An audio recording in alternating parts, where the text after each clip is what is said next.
The research station on planet Serenity stood alone among tall purple mountains. Inside its walls, Jin-Ho checked his notes one more time before entering the special containment area. He had studied many alien life forms before, but never anything like this. "Are you ready?" Dr. Yunji asked, her face serious as she handed him a security badge. Jin-Ho nodded. "I've been preparing for this meeting for weeks." Behind the thick glass wall of the containment room lay a creature that most people thought was just a myth.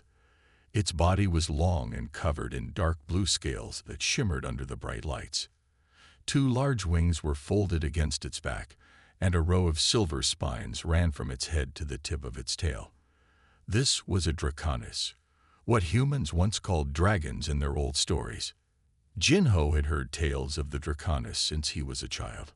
They were said to be fierce warriors who could destroy entire fleets with the energy they created while flying. But the creature before him didn't look dangerous now. It looked sad. "He's the last one we know of," Dr. Yunji explained. "Our scout ships found him hiding in a cave system on Draconis Prime. The rest of his kind were wiped out in the war with the Krill Empire 50 years ago." The dragon-like being turned its head slowly, large golden eyes focusing on Jin-Ho. Those eyes held something Jin-Ho recognized from his time in the military, the pain of a survivor. "Does he have a name?" Jin-Ho asked, stepping closer to the glass. "The team calls him Specimen D7, but that's just a code." Jin-Ho frowned. "He deserves a proper name." He looked at the creature's scales, how they changed color slightly when the light hit them. "Wan," he said. "It means shining in my family's old language." The draconis tilted his head as if listening. "Don't get attached," warned Dr. Yunji. "Command wants to study him to understand how his species channeled energy. They think it could help us develop new weapons." Jin-Ho didn't respond. He was watching Wan's wings. They were underdeveloped, the muscles thin. "I don't think he can fly," he said quietly. "That's part of your job," said Dr. Yunji. "You're here to study him, maybe get him healthy enough to test his abilities." As Jin-Ho looked at Wan, the creature met his gaze. There was intelligence in those eyes, more than anyone here seemed to realize. Jin-Ho made a decision then, though he didn't tell Dr. Yunji. He would help Wan fly, but not to make him a weapon. There had to be more to these beings than the stories of war told about them. "I'll start tomorrow," Jin-Ho said, not looking away from Wan's golden eyes. For a moment, he could have sworn the draconis nodded slightly, as if he understood every word. For 3 weeks, Jin-Ho spent every day observing Wan. He took notes on the draconis's eating habits, sleep patterns, and body temperature. But what interested him most was how Wan watched everything around him. "He's not just looking," Jin-Ho told Dr. Yunji during their daily meeting. "He's studying us, just like we're studying him." Dr. Yunji shook her head. "You're imagining things. The research shows draconis have animal-level intelligence." "What research?" Jin-Ho asked. "The only studies were done during wartime, by military scientists." That afternoon, Jin-Ho tried something new. Instead of just watching Wan, he brought a digital screen into the room. On it, he displayed simple pictures: a star, a circle, a square. Wan's golden eyes followed each image. When Jin-Ho showed the shapes in a pattern, and then stopped, Wan's tail tapped on the floor, continuing the exact pattern. Jin-Ho's heart raced. This was not animal behavior. The next day, Jin-Ho entered Wan's room alone. He had convinced Dr. Yunji to let him try direct contact. He carried no weapons, just a small device to project images. "Hello, Wan," Jin-Ho said softly. "I think you understand me." The draconis remained still, eyes fixed on Jin-Ho. Jin-Ho projected the image of a human talking, then pointed to himself. Next, he showed a draconis and pointed to Wan. Slowly, Wan nodded his large head. For days, they built a simple communication system. Jin-Ho would say a word and show an image. By the end of the week, Juan was responding to simple questions with head movements. Then came the breakthrough. Jinho was showing Juan images of stars and planets when he asked, "Is this where you came from?" He pointed to a picture of Draconis Prime. "Not born there," came a deep, rumbling voice. "Visited as hatchling." Jinho nearly fell over. "You can speak." Juan's mouth curved slightly. "Watched, learned. Your language simple." Dr. Yunji, watching through the security feed, rushed into the room with 2 guards. "It talks," she gasped. "He talks," Jinho corrected. "And he's been understanding everything we've said since we brought him here." Juan stretched his wings slightly. "My people, not warriors by choice, used by others. I never learned proper flight before." His voice trailed off, eyes growing sad. "Before what?" Jinho asked gently. "Before I became last." A single tear formed in Juan's golden eye. "I am young, only 200 years. Should have learned from elders. Now nobody to teach." Jinho stepped closer to Juan, ignoring Dr. Yunji's warning. "I can't teach you to fly like a Draconis," he said, "but I can help you learn." For the first time, Juan's wings glowed faintly blue. "Why would you help me?" "Because everyone deserves to fly," Jinho answered simply. News traveled fast. 3 days after Juan spoke, a military transport ship landed at the research station. Commander Ta stepped out, followed by 6 armed guards. Jinho stood nervously beside Dr. Yunji as they greeted the commander. "So it's true," Ta said. "A living Draconis that can speak." His eyes were cold and calculating. "I want to see it now." They walked to Juan's room, which had been made larger since they discovered he could talk. Juan was reading information on a screen Jinho had given him. He looked up as they entered. "Juan, this is Commander Ta," Jinho said. "He's from Earth Military Command." Juan lowered his head slightly. "Greetings, Commander." Ta walked around Juan, studying his wings. "The historical records say your kind could channel energy through your wings when flying. Energy that could destroy ships and bases." "Some could," Juan replied. "Not all chose to." The commander smiled, but it didn't reach his eyes. "The Vector Empire is pushing into our space. Their ships are stronger than ours. We need every advantage we can get." Jinho felt a chill run through him. "What exactly are you suggesting, Commander?" Taiwan turned to Dr. Yunji. "I'm taking over this project. The Draconis will be moved to our military training facility." "His name is Juan," Jinho said firmly. "And he's not a weapon." "Everything can be a weapon in the right hands," Taiwan replied. "You've done good work teaching it to communicate. Now you'll teach it to fly." "For what purpose?" Jinho asked, though he already knew the answer. "To defend humanity, of course." Taiwan's voice was steel.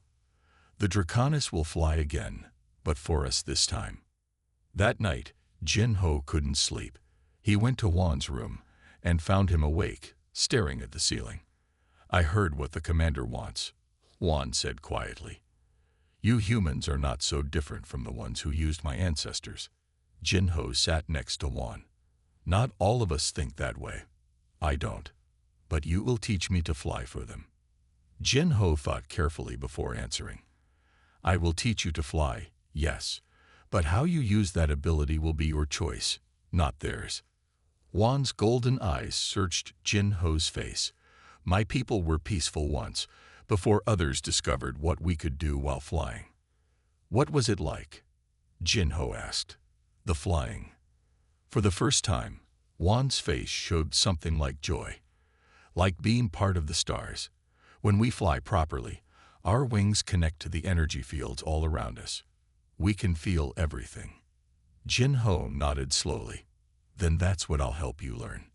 Not how to destroy, but how to feel everything. The rest is up to you." "They won't like that," Juan warned.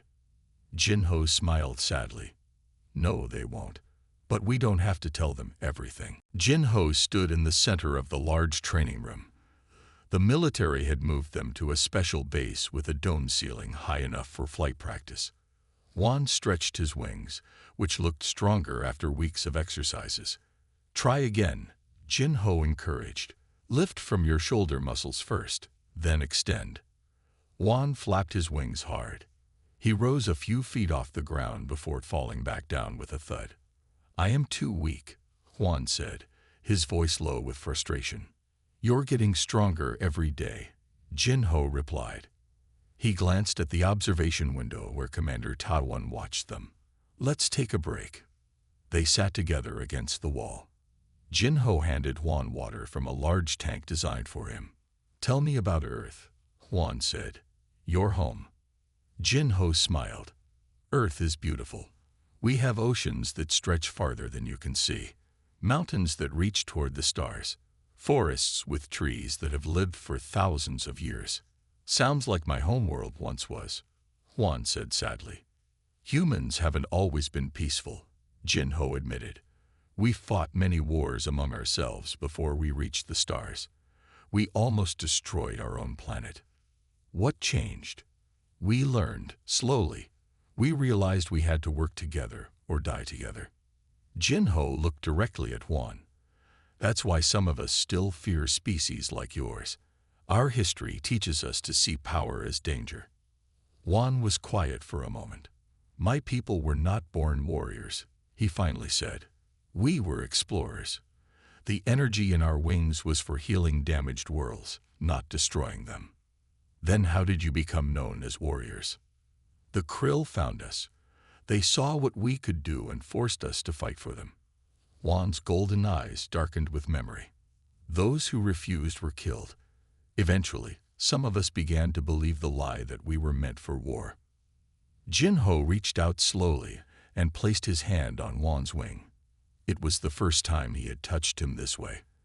The scales were smooth and warm. "I'm sorry that happened to your people," he said. "You are different from the commander," Juan said. "He sees me and thinks weapon. You see me and think friend," Jin-Ho finished. "I see a friend." Juan's wing glowed softly under Jin-Ho's hand.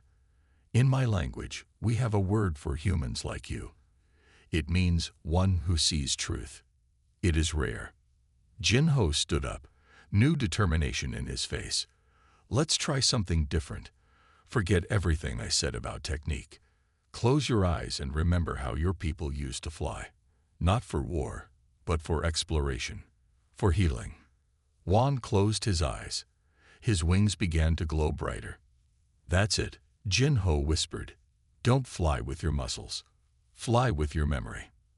As Commander Tawan watched with growing interest, Juan's wings pulsed with gentle blue light. For just a moment, he hovered perfectly still, 3 feet above the ground. That night, Jin-Ho couldn't sleep. He paced in his small room, thinking about what he had seen. Juan's flight wasn't meant for war. The beauty of it, the joy on his face, that was something pure. He decided to visit Juan. The guards knew him well by now and let him pass without question. When he entered the large room where Juan stayed, he found the Draconis sitting quietly, wings glowing softly. "You should be resting," Juan said without opening his eyes. "So should you." Jin-Ho sat beside him. "Tomorrow will be difficult."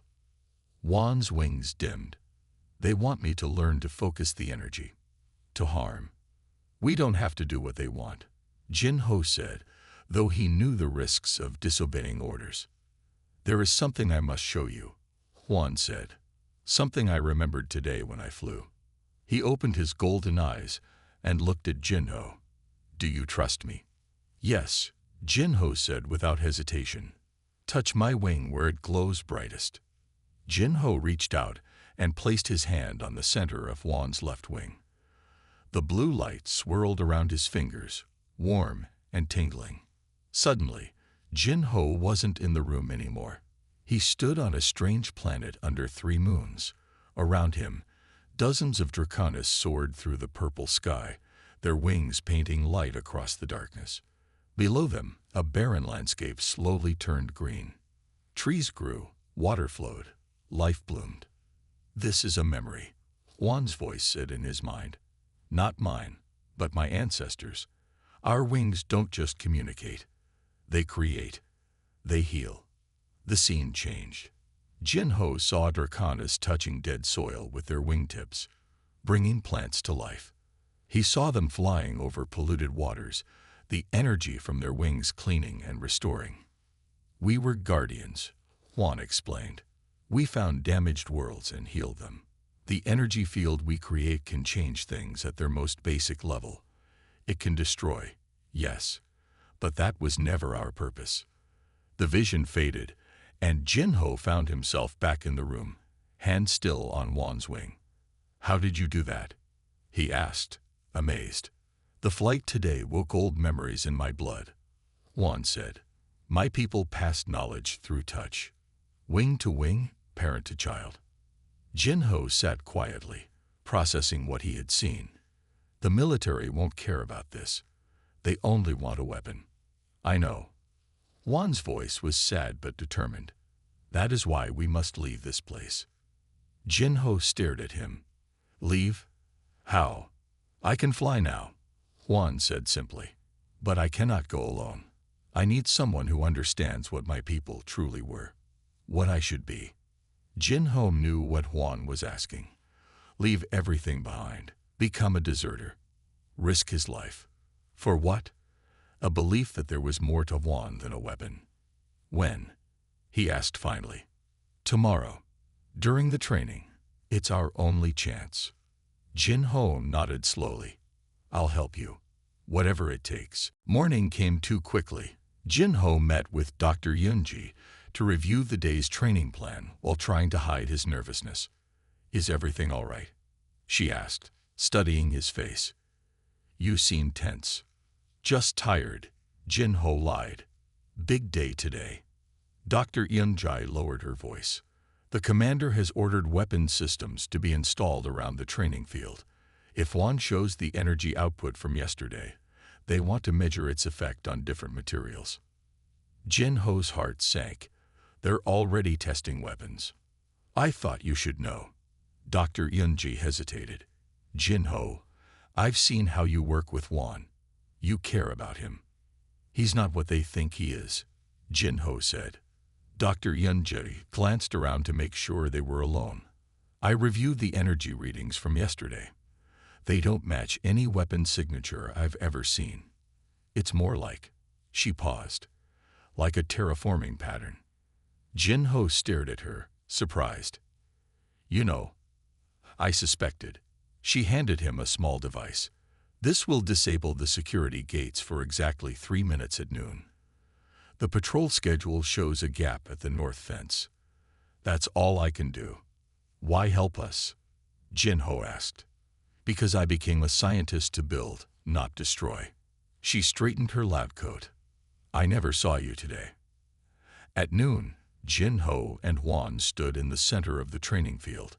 Commander Ta Wan watched from the observation tower, surrounded by military scientists. Begin flight pattern Alpha.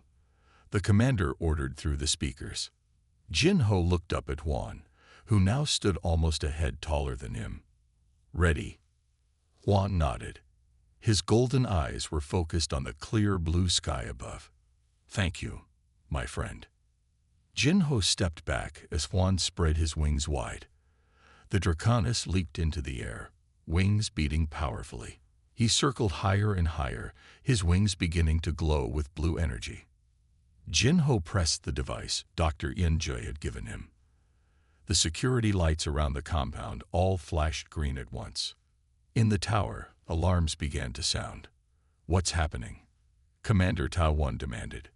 Security system reset, a technician reported.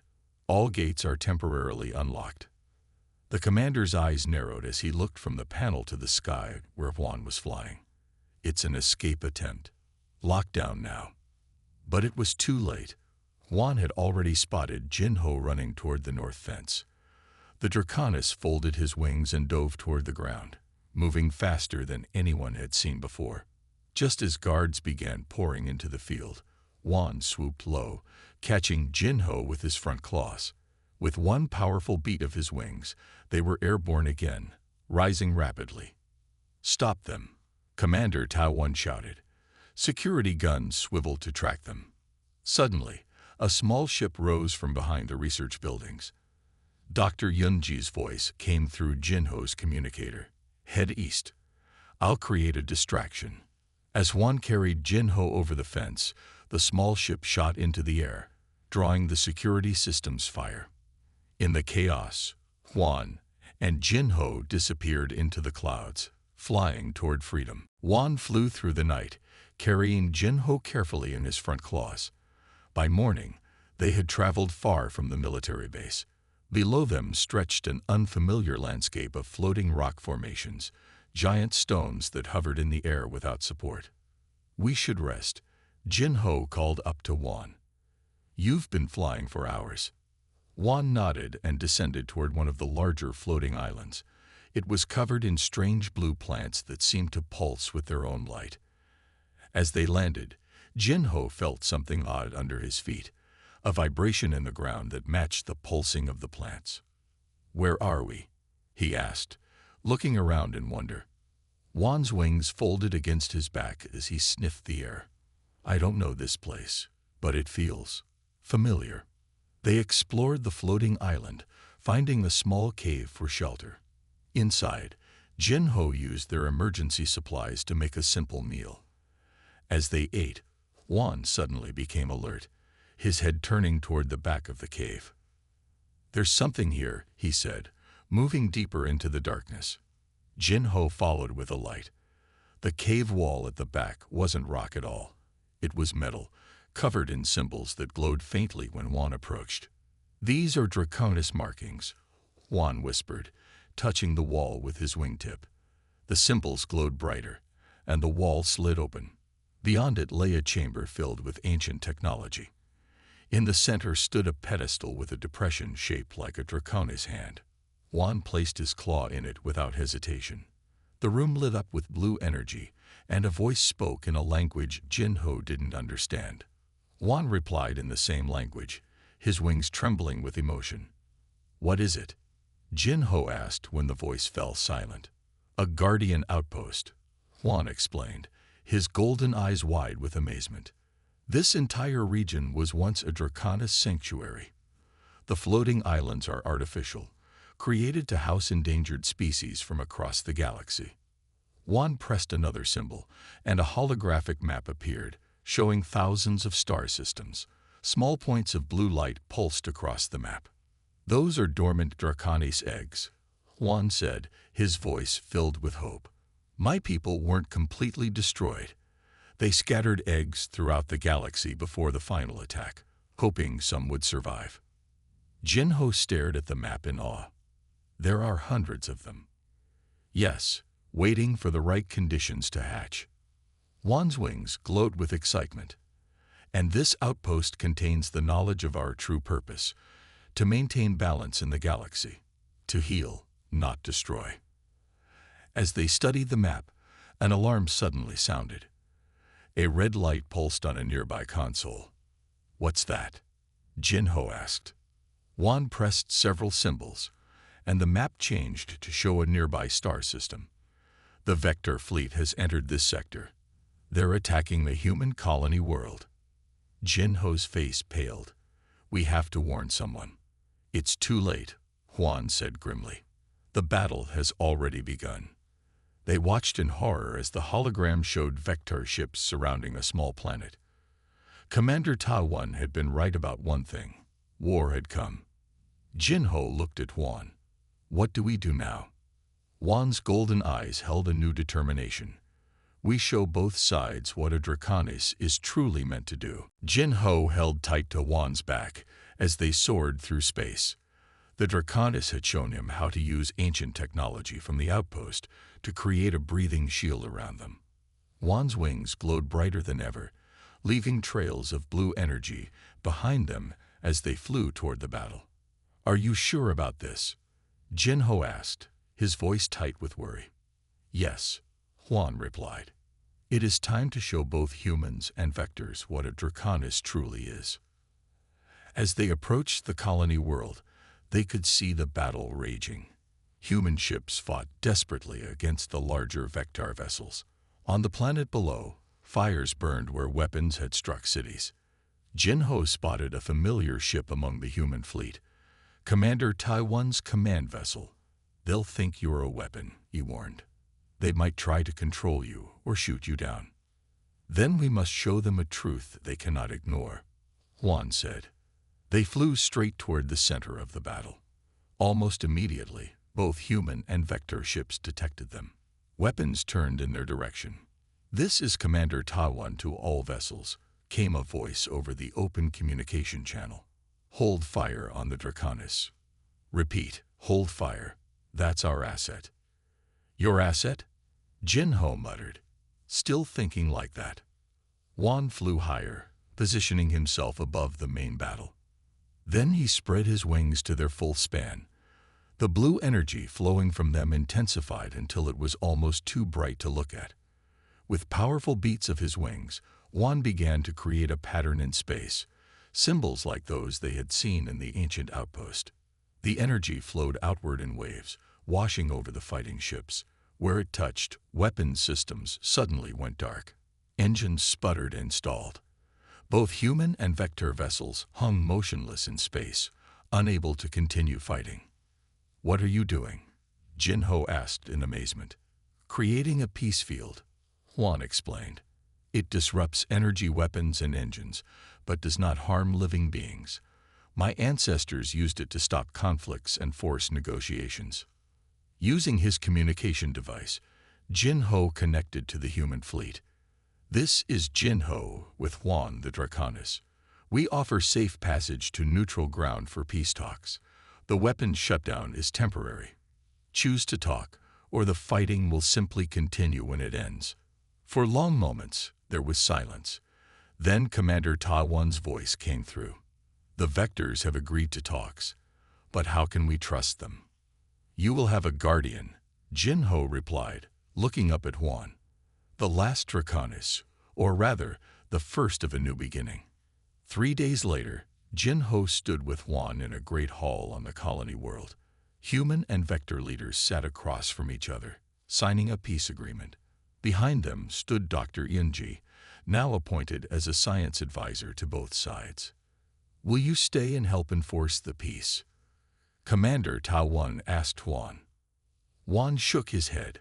"My journey lies elsewhere. There are eggs to find, new Draconis to teach." His golden eyes turned to Jinho. "Will you come with me?" Jinho smiled. "Someone needs to teach them to fly for peace, not war." Above the hall, through a clear dome roof, the stars beckoned. And for the first time in centuries, a Draconis flew among them, not as a weapon, but as he was always meant to be, a guardian of life and hope across the galaxy.